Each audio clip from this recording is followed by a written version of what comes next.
Well, hello, everyone. It's that time again around the new moon to have another of our video blogs.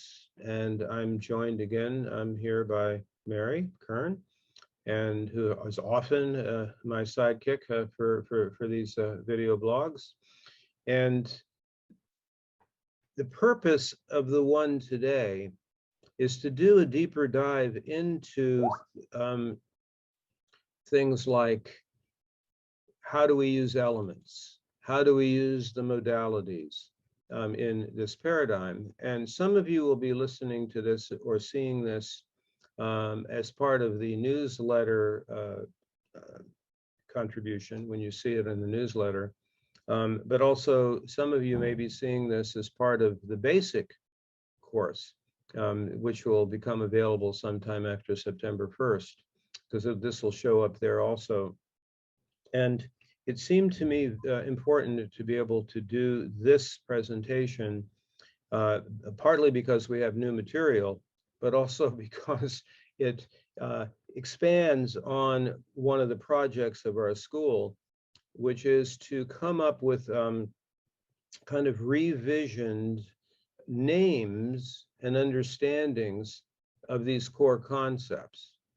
As I've explained in a lot of other video blogs, often with Mary, about the looking at evolving the signs, looking at different ways of understanding the mystery schools, the archetypes of the signs. We kind of apply the same thing to this subject: elements, modalities, and Dharma.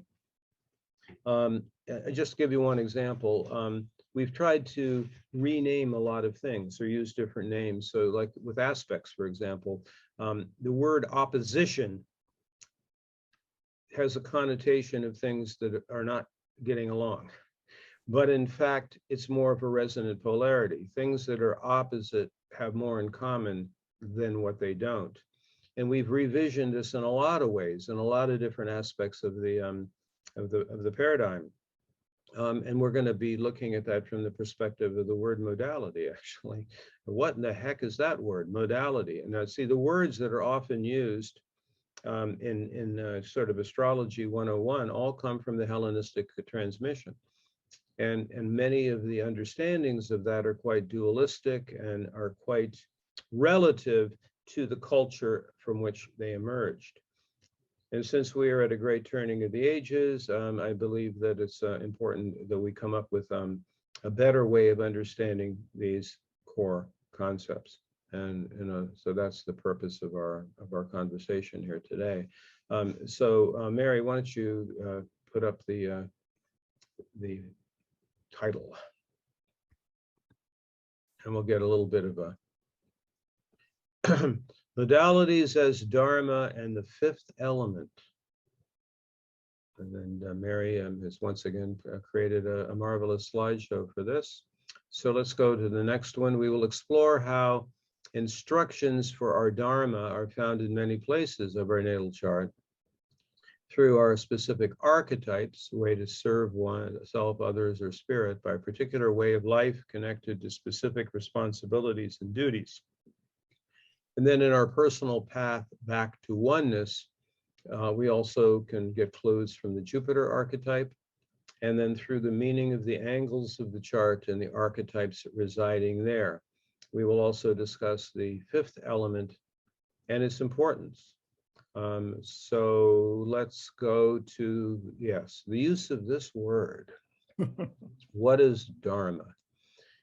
Now, this is a word that is used in so many different ways. I mean, the Hindus have a version of it, the Buddhists have a version of it, esoteric traditions have a version of it. It's often we'll see this word.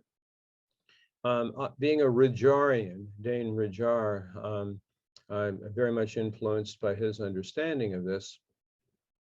And so we kind of put together here some expressions and quotes that have to do with our use of Dharma.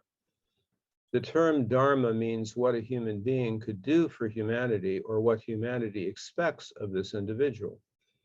Dharma is what we were born to have as our duty and responsibility and how it is connected to our intended way of life.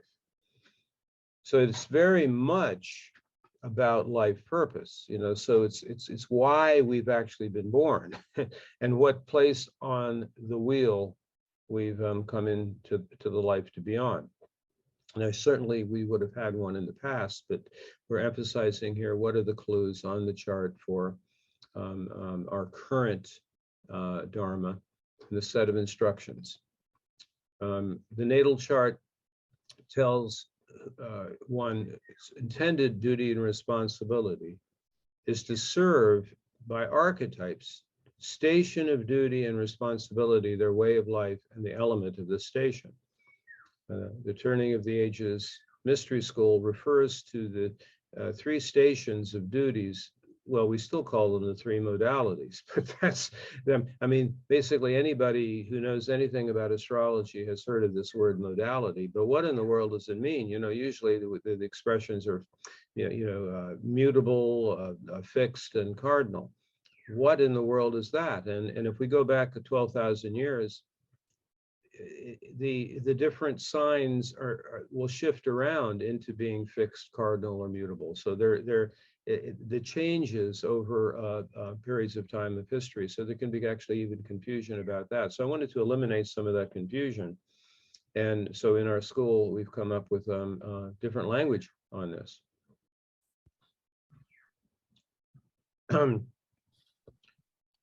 So the modalities, which we could actually then call Dharma or way of life, or station, whenever when you came up with that expression, and the only other, this is weird. What comes up in my mind when I hear the stations, right? It's like Stations of the Cross, which then would correspond to esoteric Christianity, that the angles of the chart are, how we are, quote, crucified into life, not as a negative concept, but it's part of that thing we're going to be talking about involution, So, but anyway, the 3, we would have what is generally called cardinal, is what we are using the words householder or culture bearer.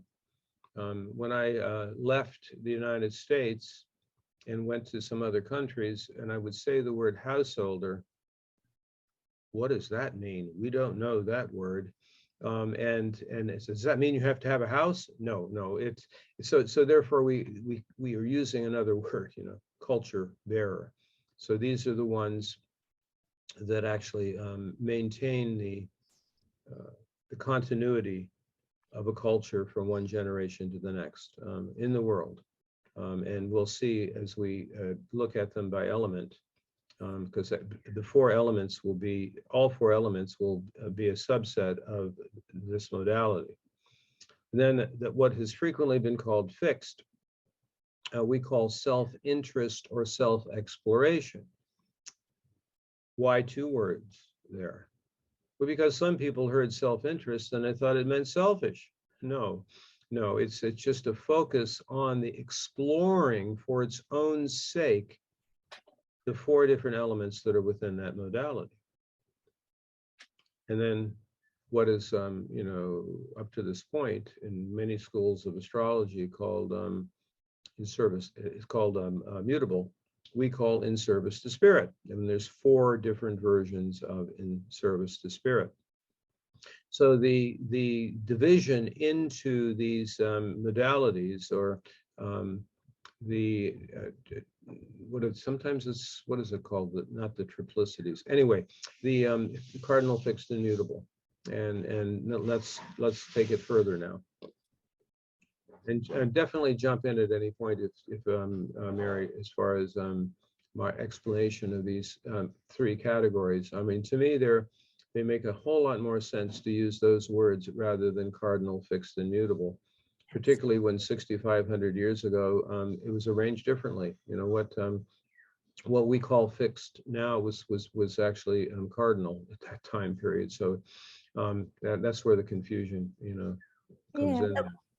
The one thing that comes up for me, and you may have an easy answer or a hard answer to this, but we have our personal planets and our angles that have the most personal information on the chart. but they are a combination of all of these things. So they're, I mean, we are serving in some cases all of these areas of humanity and divinity. And since I've been doing this project, I kind of notice which one at what time, what I'm doing, that I'm serving. And it's kind of freaking me out. I mean, I was eating an ice cream bar going, oh, I'm sensing, it takes me into my body. Whereas other things make me go to the thinking elements. And it's really nice to start to see your archetypes more intimately in this way, I guess is what I feel. But here they are listed, at least at this point in history, underneath the category that they belong to. Yeah, so the really important, well, what I get from what you just shared is that ultimately every human being is all of them. You know, and but nevertheless, your individual station of duty and responsibility, your way of life, will be in these three categories. There's three modalities that some people are born to be householders. Some people are born to primarily be of self-exploration, and some are predominantly in service to spirit. And you can tell that by the angles of the chart, by the Venus or Mars position, things like that.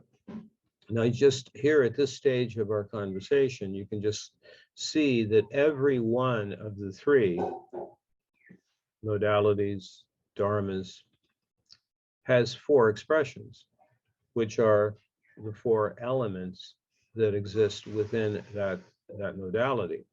So every one of them will have a fire expression. Every one of them will have a water expression. Every one of them will have an earth expression, and every one of them will have a air expression. So I think that maybe the next great thing to do, actually, yeah, let's just keep our attention on the modalities for a moment, just so that's clear. And then we can jump to that slide you just had up there is a good one. And then we can jump to how are we using elements? You know, what do elements mean in this paradigm? So this stations of duty, service, and responsibility. And then we can see then that what each category serves, collective, self, spirit, serves to evolve the soul by. So culture bearing, family, community, culture, and living in the world. Self-exploration, which is exploring each element for its own sake. Let's find out what it's like to experience Scorpio or Aquarius or Leo or Taurus, which are the four different ways of exploring this particular modality. And here is self-discovery and cultivation of personal life force, the different versions of that. And then in service to spirit, station of duty and service and responsibility, serve spirit and universal intent, serving the evolutionary process of divine unfoldment. And to go more deeply into each of the 12 is beyond the scope of our conversation today. I mean, we might give a few examples here, but I would refer all of you to a different blogcasts we've done on the exploration of the different mystery schools. But this is more basic here about how to see the clues on the chart, to see just what your dharma is, you know, what your responsibility and duty in the current life is. And so you would have here that we come into the life and we can either be archetypally masculine or feminine. And actually there is a version of masculine and feminine that's purely archetypal, but then we will be born biologically male or female. But then we go directly down to culture bearing and those four, self-exploration and those four, and in service to spirit of those four elemental explorations of that particular modality. So what in the world are we talking about when we talk about elements? Now, I wrote this out just recently, just as a way of having our discussion about this. For thousands of years, numerous cultures have had an element system, different ones. In Chinese is 5 elements, using like wood and metal. Totems uses a version inspired by Jung's psychological types. He was inspired by alchemy and the 4-element fire, air, water, earth system. This is explained below. Totems also recognizes a 5th element known by many names and seen as a creatrix for all that is, like the breath of great mystery creator.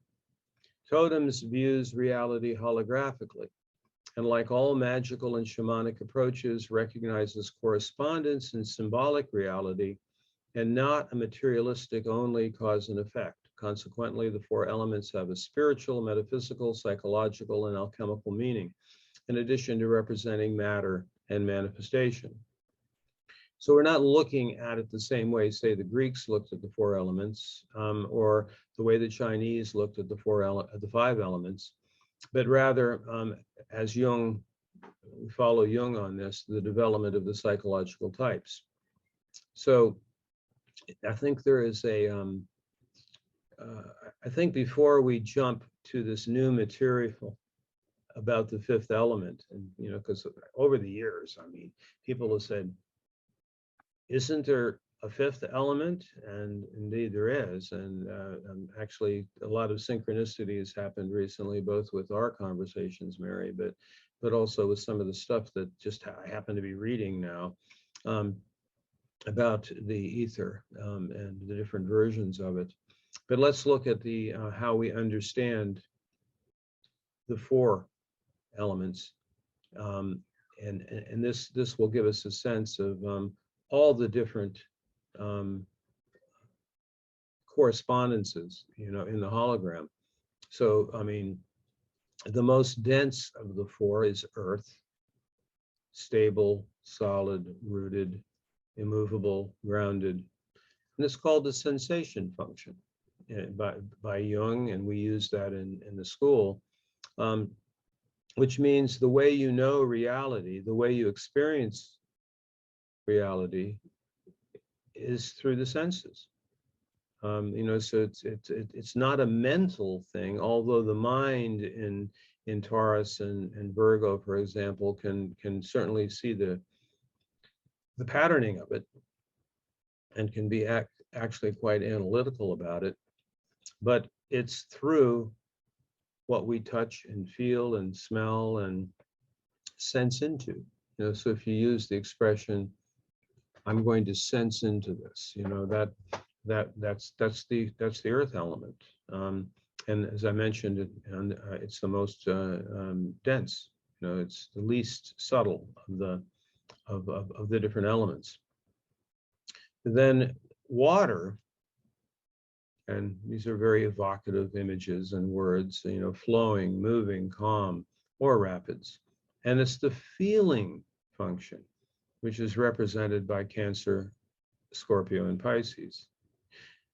We do not want to confuse the word feeling and emotion. Every element, every chart, a person can have emotion. Emotion is more a reaction to events, how we react to it. And so that can actually, Aries can have an incredibly fierce emotional reaction. That's not the feeling function. The feeling function is the portion of what it is to be human that allows us to have empathy and compassion. It's connected more to the way that we can feel into what's around us.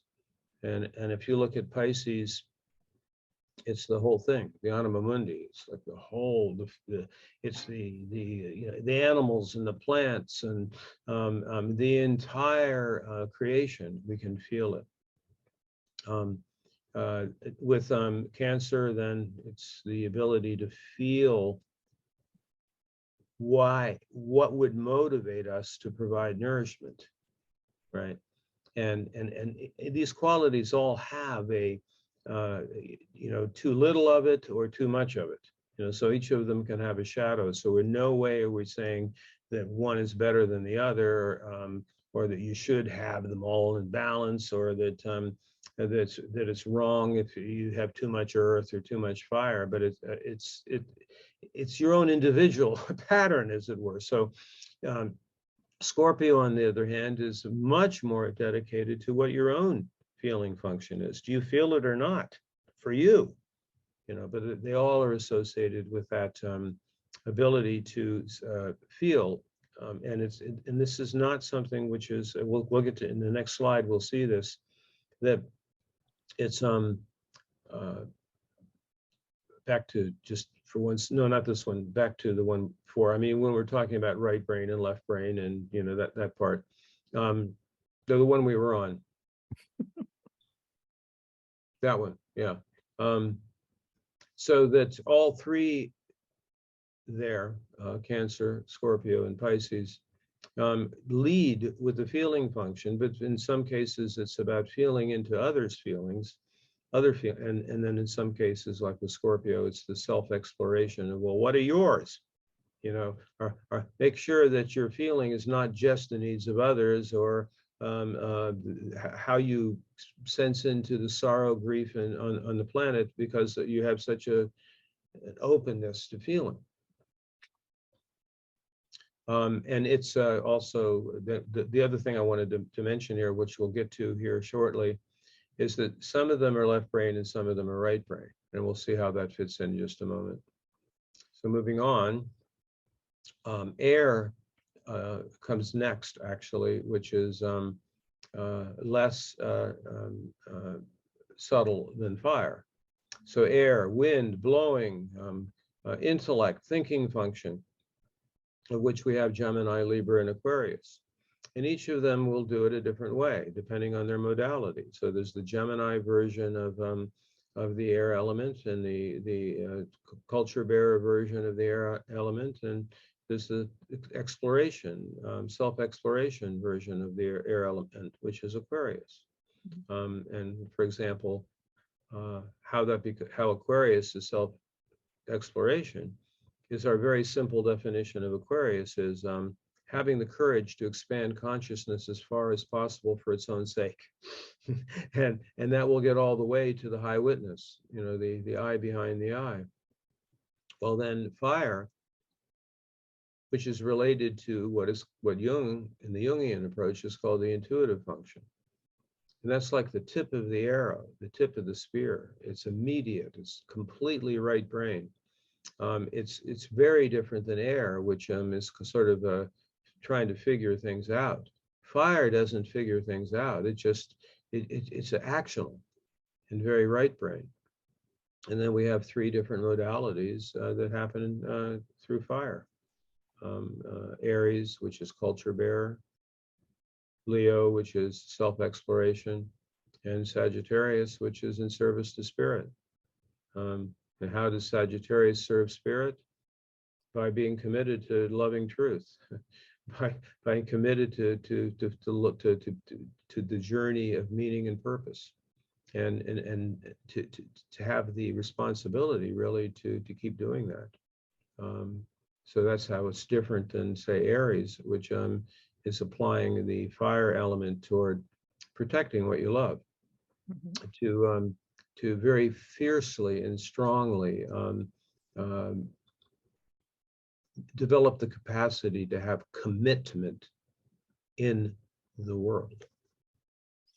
I think it's also super interesting how these elements have a relationship in terms of how they, in combination in maybe a particular order, facilitate manifestation, or actually are more responsible for manifestation, just in that you can be inspired or get an idea, and then it's the passion, the heart, the excitement that you feel within yourself that creates that energy which is the water. And then when it fully incarnates into manifestation, that is the earth.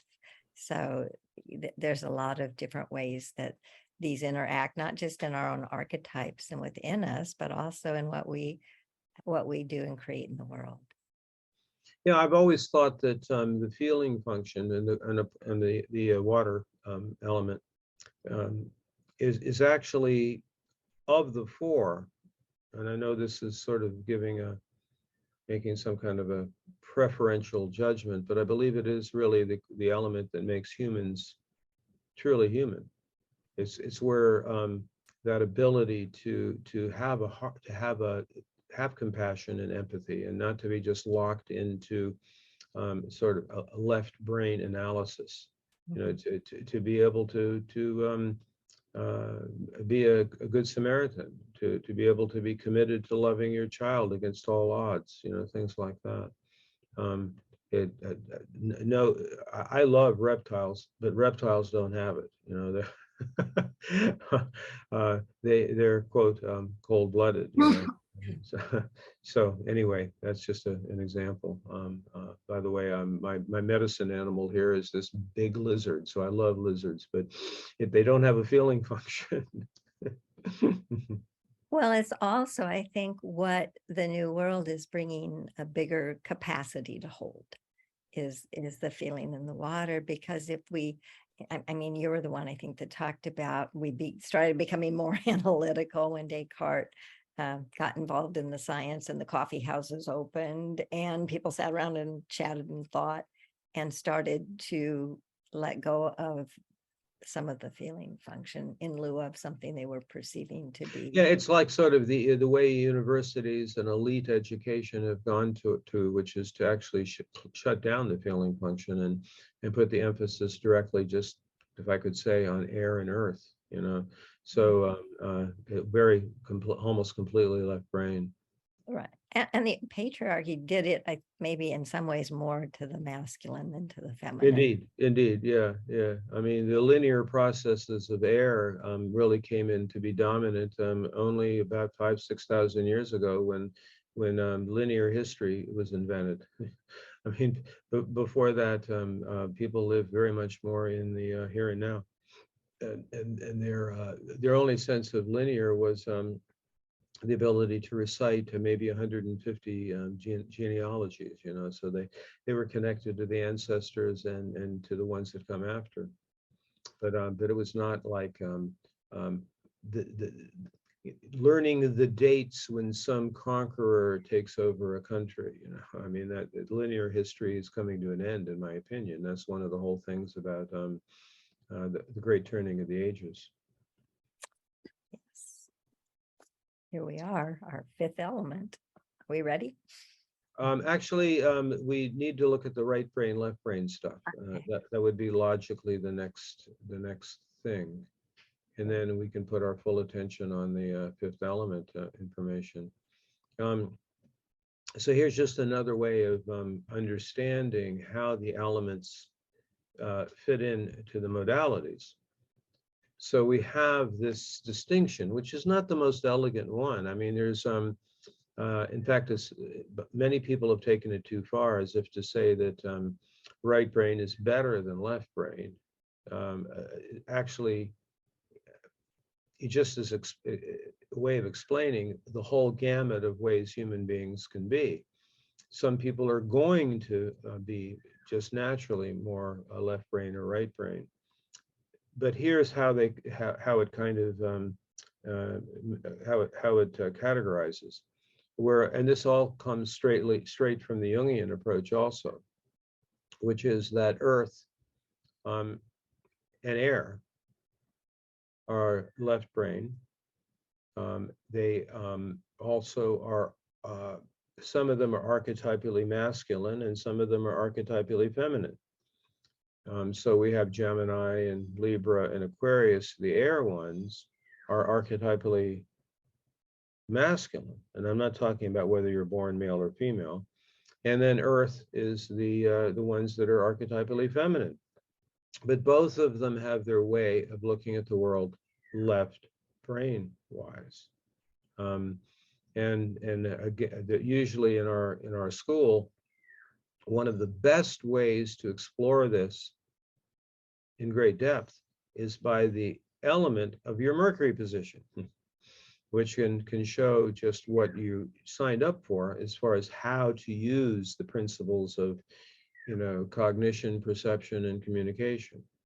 Obviously, there's a huge difference between, if you look at just what you know about the mystery schools, the difference between a Taurus approach, look at, very methodical and comprehensive and slow, and they take their time.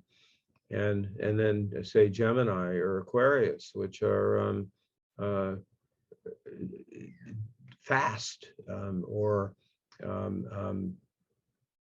the Aquarius one is not even taking into account the Earth at all. While Gemini certainly can be curious about the Earth, but they're doing it from the place of data and information. The Libra one is real interesting because remember, that's a culture bearer one. And that's more like the thought forms around how relationships should be. So, or how a friendship should be, or it's the mental outpicturing of those culture bearer. How should marriage be? How long should a friendship last? How long should we be in a hierarchical position with our children, things like that. I mean, that's all the kinds of things that Libra tries to figure out in the mind, right? And then we have the right brain ones, water and fire. And you can also see how they fall out into the different modalities. Aries in culture bearer, and Leo, self-exploration, Sagittarius in service to spirit, and the same way we'd look at Cancer, Scorpio, Pisces. And these are both immediate response. Either you feel it or you don't. And whether you feel water, I'm speaking of, if you feel being turned on, that's Scorpio. If you feel the need of your child, that's Cancer. If you feel that the trees are dying because of drought, that's feeling it. That's Pisces. It's not an analytical kind of thing. And then fire, like the tip of the arrow, it takes action. It's actionable. It doesn't stop to think. So one example here would be, it's an air that you have the scientific method, where you just gather all the facts and come up with a hypothesis. It's fire, the intuitive function, that grasps it immediately. It's like that great example of Einstein, who intuited what he saw as the relativity principle, and then he created a form of mathematics in order to share it with people. So that was like a mixture of fire and air, right? Right. So that's just a little primer here about left brain, right brain. And this just sort of summarizes a little bit, thinking, analytical, methodological, left brain, and then right brain, feeling, creative, artistic, subject. One is objective. In other words, we could put there would be left brain is objective, and right brain is subjective, right? I think maybe a next thing for us to look at would be those diagrams, the pyramids, and also the way in which those ones that show the Merkaba, and then also the description from the Origins book. Mm-hmm.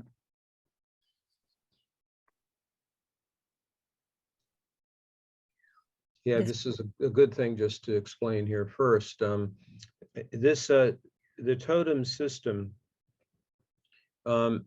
honors the path of evolution and involution with a certain amount of, they're like reciprocal. And we're using the word evolution here, not like in the sense of, are you evolved? But rather as terms to indicate a directional flow. You can maybe think of the chakras.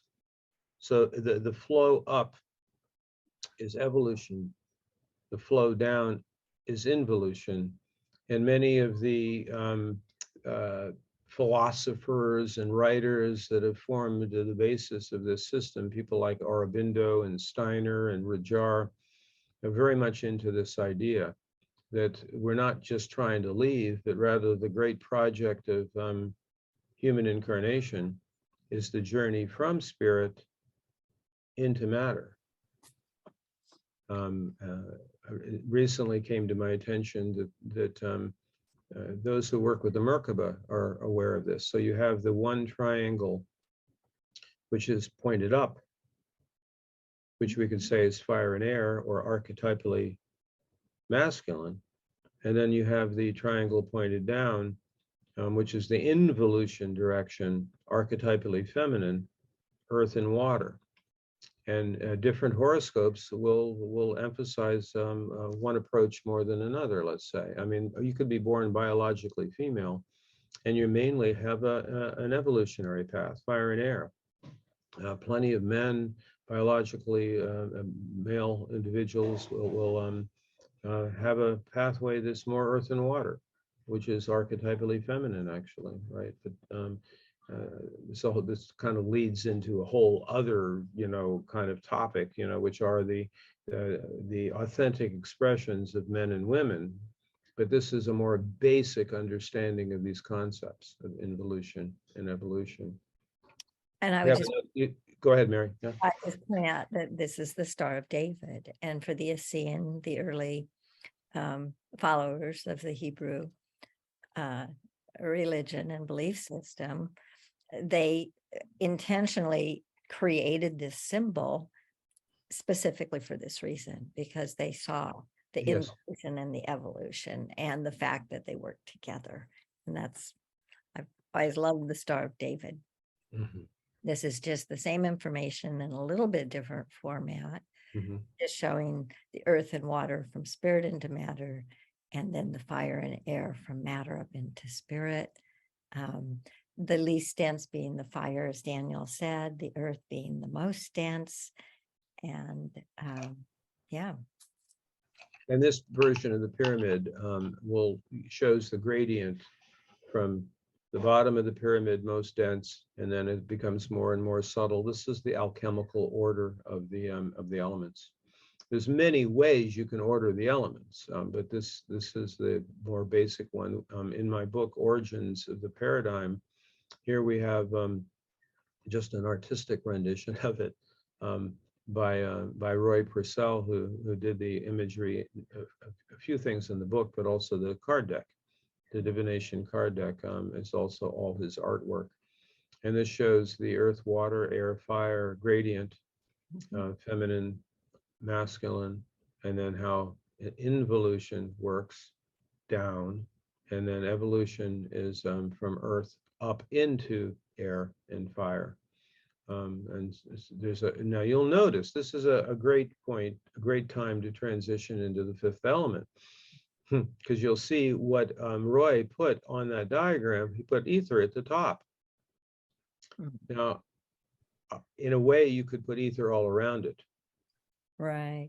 I think this is interesting because it does show it in a more alchemical way, where the involution coming down is from the heat of the sun into the air of the clouds, gathering the moisture, and then the rain penetrating down into the earth, and then in the opposite manner, the evaporation of that water from the earth up to form clouds and to be warmed by the sun. So I love the way he did that, actually. So we have like 3 different descriptions of the process: the Merkaba, the pyramid, and now this, to get a sense of what we're trying to present here. Now, what about this fifth element, or ether? And I would say that ether is spelled at least 2 different ways. This creates less confusion because some people might confuse it without the A to the what an anesthesiologist might use on someone before surgery to put them to sleep. So just pointing that out so there's no confusion with that. And I just actually, I don't know how I missed this in my mythic studies. I just recently discovered that after the Greeks actually, early Greeks had a god known as Ether that who represented the sky or the upper air, and Ether as a god was the son of darkness and night, Erebus and Nyx. And actually Ether then had a marriage with a being known as Hemera, the goddess of light.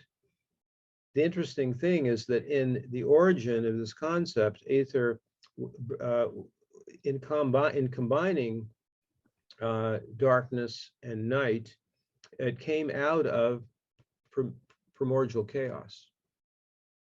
So it was kind of like the first creation that came out of chaos was this, if we look at it as a substance, So we might want to now, and you say space-time, I had not encountered that. I know you came up with that concept, and that I'm not, well, we can add that to the list. Let's look at this long list of the names that I found this in Elena Freeland's book, Sub Rosa America, where she makes this long list of all the different names throughout history dealing with this fifth element. And you'll be familiar with some of them, chi and prana, life force, and then in more recent times, Elan Vital and Wilhelm Reich's orgone, bioplasma, actually vril, that was from the 1800s. And she adds to it the force.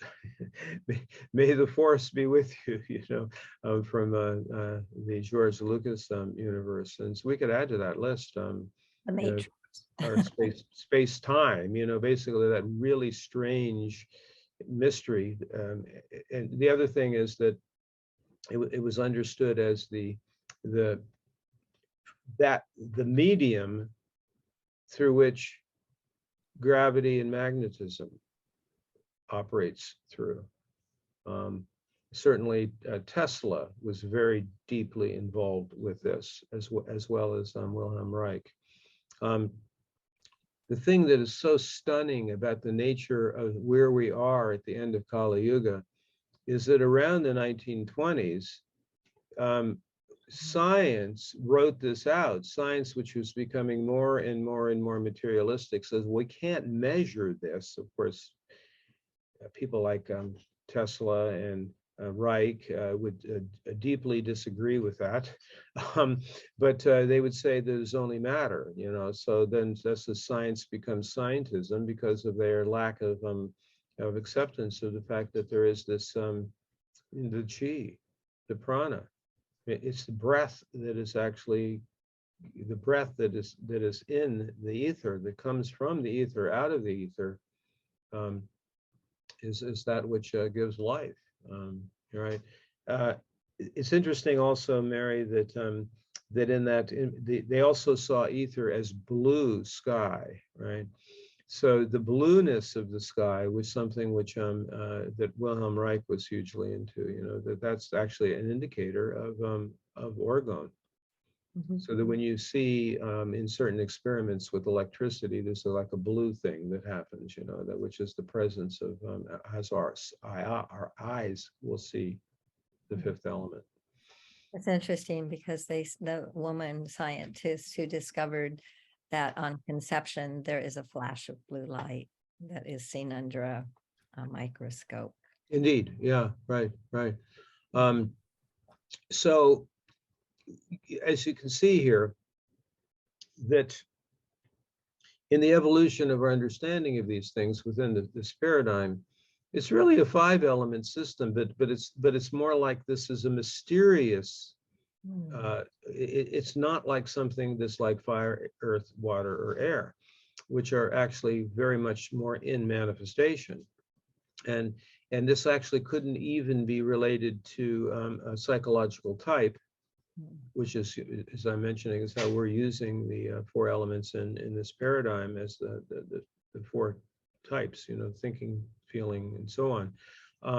What would this be? Well, I think it's just our connection to spirit, actually. I mean, it's as long as we have a connection to the fifth element, to the ether, we have a connection to creator. If we don't, if it just simply becomes such involuted that it's all just matter, then we're no longer human. We've lost our connection to the soul, to spirit. I mean, the word soul is more associated with earth and water. The word spirit is more associated with fire and air. That's another distinction between those two different realms. And I'm using those words that unfortunately are interchangeable so many times, but they have a distinct meaning. I mean, anima or spirit are always quote unquote masculine words, while soul and anima are archetypally feminine words. So it's just another way of looking at the way the elements operate. Okay. So if we put this all together, I mean, why is it important to know this when you're doing astrology? And as we're now putting far more attention on this word dharma as one of the key words, along with your station of duty or responsibility or your way of life, there are all these clues on the chart for what is your dharma in the current life. And Rajar says, when you don't follow your nature or your dharma, there's a hole in the universe where you were supposed to be. In my book Origins, I actually begin the book with this quote from the Bhagavad Gita. And this is actually probably a great way of saying why we even do this type of astrology to begin with. It is better to do one's dharma. Now you kind of know what we mean by dharma, however defective it may be, than to follow the dharma of another, however well one may perform it. It is better to die doing one's own dharma, for to do the dharma of another is fraught with danger. And that's from the, actually Bhagavad Gita, I believe, starts with BH. That's correct. Yeah. I have to put that. The popular current time Twitterverse version of this would be to say, be yourself, everyone else is already taken. So what does it mean to be yourself? Well, that's exactly why we even do this kind of astrology, to help people get a sense of what that would mean to be authentically themselves, because you can choose to be in alignment with that or not. Right. And when we did our talk about what all we are talking about today, we are also talking about other places on the chart where we are getting a sense of what our dharma is. So we've mostly focused on the modalities and how they subset into the elements, and how that gives each archetype a place or a station of duty or a way of being or living.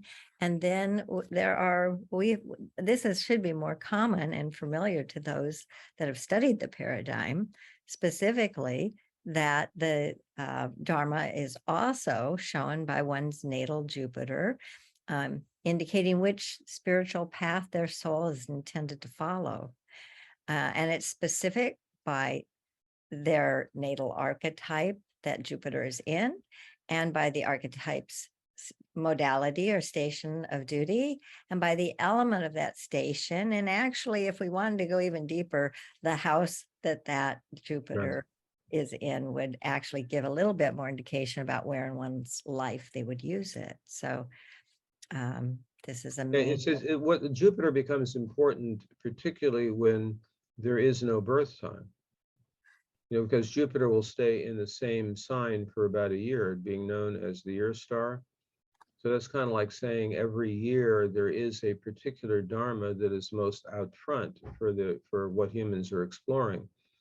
So we have when Jupiter is in Aries, globally, then that's on the front lines. And Jupiter in Pisces, a completely different thing. But then if it's on the individual chart, it's giving you like an additional clue as to how to accomplish why you were born, so there's not a hole in the universe. Right?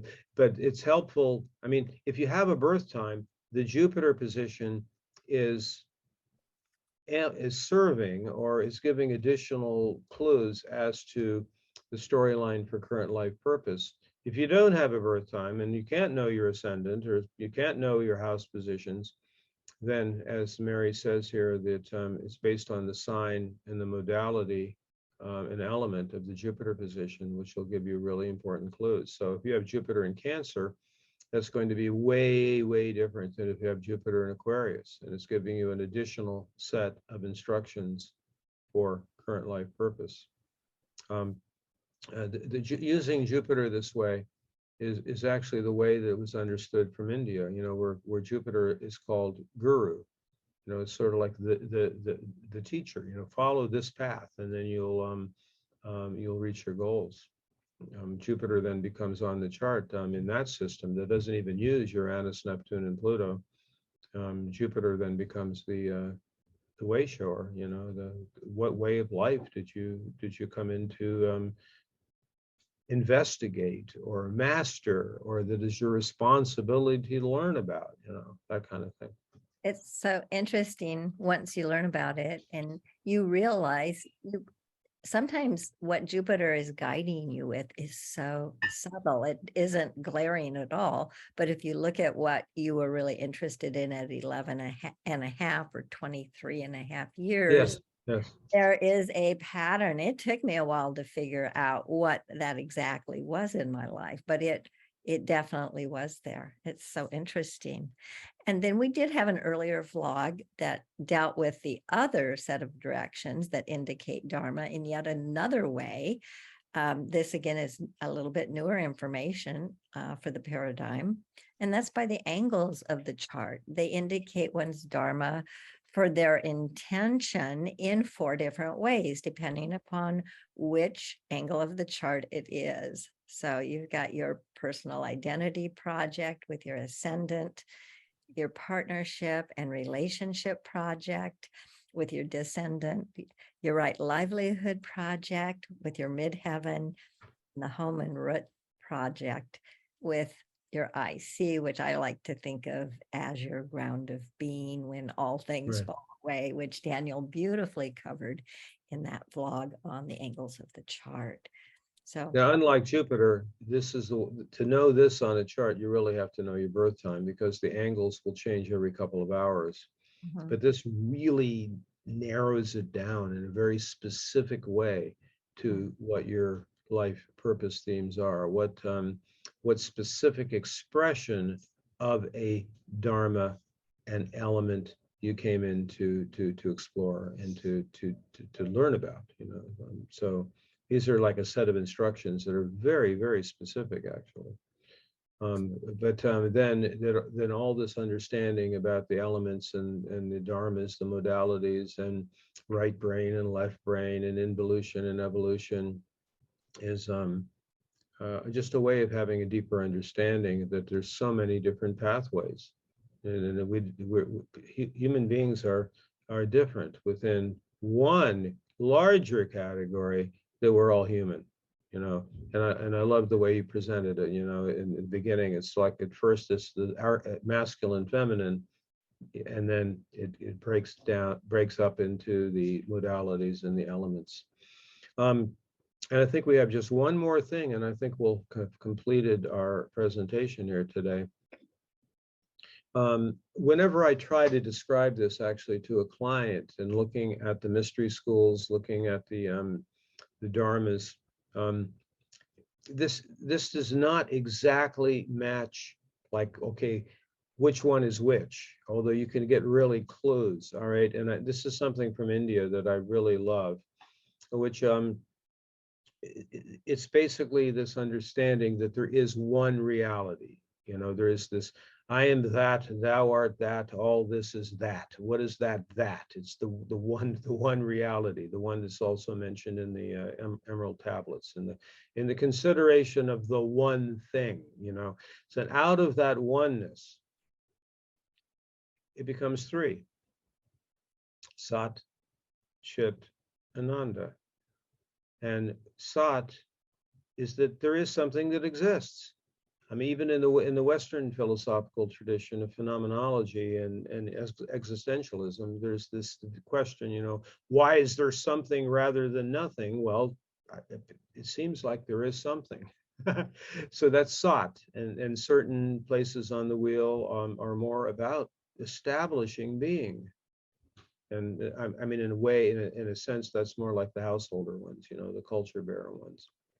Then there's the Chit, C-H-I-T, the one reality as awareness. Oh, yes, that seems to be a factor, right? I mean, that's a reality. There's awareness, consciousness. The Ananda one, which now that we have a lot of energy in Pisces, Neptune in Pisces, I mean, this is, I think, a really important one to note. The word Ananda is sometimes called bliss, but then that's not to be confused with light polarized bliss bunnies, but rather it's the feeling, the energy that's felt as love. It's like a great attractive force. You open to the heart of the universe and notice it's loving, and you feel it. It's not just an intellectual concept. And that would be the Ananda. And that's a water sign kind of thing, you know, to feel that personally and transpersonally. So different individuals are going to emphasize, you know, different ones of these. Ultimately, we're all three, but it's just another way of understanding great mystery. Beautiful. Well, I hope this gives people a lot of insight, whether they're new to the paradigm or if they've been involved in it for a long time, because it does bring some unique insights. And I know it all started because I was quizzing Daniel about the elements, feeling that they were more connected to the masculine and feminine and less than the modalities were, and questioning that word and wanting to get a deeper explanation of it so that people can feel into it and they can sense it more in others if they happen to be using the paradigm to do consultations. Yeah, so we had revisioned, you know, a good 20 years ago, using the words for modalities, you know, translating it into service to spirit and self-exploration and culture bearer.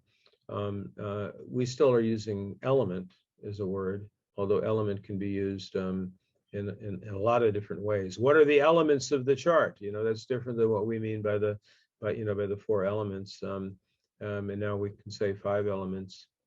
But it's just a way of expanding our way of understanding astrology in a way that's more practical, more grounded, more a sense that's a hell of a lot better than using some, you know, buzzword like rulership or opposition or hard angle or something like that, you know, positive and negative, good or bad. You know, we're trying to transcend that and to look at it in a more comprehensive way. So something that would be more from the place of the consciousness, if we put it that way, of ether. There you go. All right. Thank you, Mary, for helping out on this. Slides are great, and hopefully this has been of interest and help to those who are watching. So yes. Good for now. Give us some feedback. Let us know. All right. And there are 2 misspellings in here, and we'll get those fixed. Thank you. All right.